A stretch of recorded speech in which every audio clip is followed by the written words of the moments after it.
Αν γυμνάζεσαι, σου έχω τη λύση για όλα σου τα προβλήματα. Στο σημερινό επεισόδιο του Στένος Χαιρετή Ξεκινά σήμερα τα αναβολικά.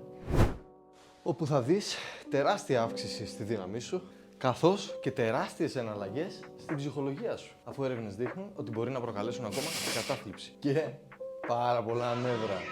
Ετοιμάσου να δεις τους μύσου να πετάγονται και φλέβες σε όλους στο σώμα. Και παράλληλα να μεγαλώνει η υποσυνείδητη σκέψη μέσα σου ότι δεν είσαι τίποτα χωρίς αυτά.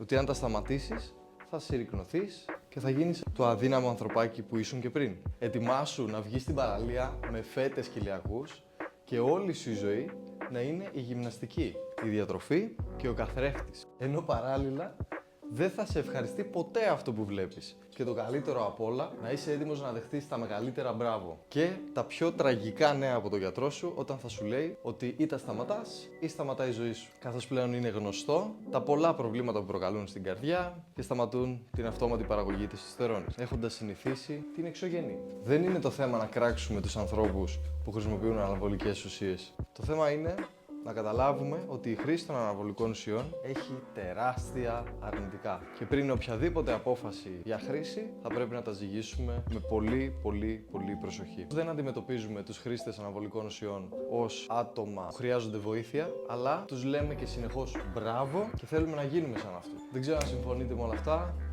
γράψτε μου στα σχόλια.